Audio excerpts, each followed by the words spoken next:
कहीं शादी की तैयारियां जोरों पर है, किसी के घर में सजावट हो रही है, कहीं हलवाई काम में जुटे हैं, लेकिन अब भी कैश की किल्लत खत्म नहीं हुई है। कई ऐसे लोग हैं जिनके घरों में शादियां थीं, लेकिन वो बैंक की कतार में लगे थे। पुराने नोट बंद होने के कारण शादी के खर्चों के लिए बैंक से पैसे नहीं मिल पा रहे थे। हालांकि सरकार ने पहले ही साफ कर दिया था कि जिनके घरों में शादी है वो 2.5 लाख रुपए तक निकाल सकते हैं, लेकिन लोगों की मुश्किलें फिर भी खत्म होने का नाम नहीं ले रही थी।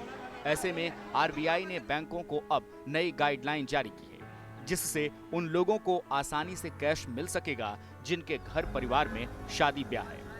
इस गाइडलाइन के साथ ही ग्राहकों के लिए 7 शर्तें भी जोड़ी गई हैं।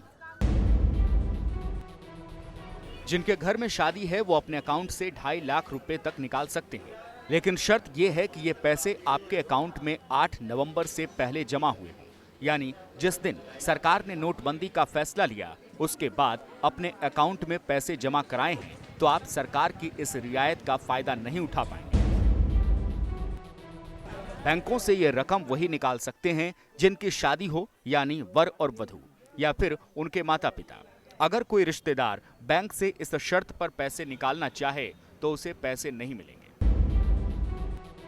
सरकार के इस फैसले का लाभ वही उठा पाएंगे जिनके घर में 30 दिसंबर से पहले शादी होगी, क्योंकि पुराने नोट बदलवाने के लिए सरकार ने मियाद भी 30 दिसंबर तक ही तय की थी। आरबीआई ने अपने नई गाइडलाइन में एक बड़ी बात ये कही कि जिस शख्स को आप कैश देंगे उसका कोई बैंक अकाउंट नहीं होना चाहिए, चाहे वो हलवाई हो, डेकोरेटर या फिर कोई दुकानदार। एक और शर्त के मुताबिक बैंक से 2.5 लाख लेने के लिए आपको ये सबूत देना होगा कि आपके घर में शादी है। ऐसे लोग शादी का कार्ड दिखा सकते हैं। सिर्फ शादी का कार्ड ही नहीं, पैसे निकालने से पहले बैंक को वर वधू पक्ष की पूरी जानकारी भी देनी होगी, ताकि आपके दिए ब्यौरे में अगर किसी भी तरह की गड़बड़ी पाई गई तो पूछताछ दोनों तरफ से होगी। आरबीआई की नई गाइडलाइन के मुताबिक शादी वाले घर के लोगों को 2.5 लाख रुपए निकालने पर उन्हें हर खर्च का ब्यौरा बैंक को देना होगा। शादी से जुड़े खर्चों में एडवांस पेमेंट की रसीद भी देनी होगी।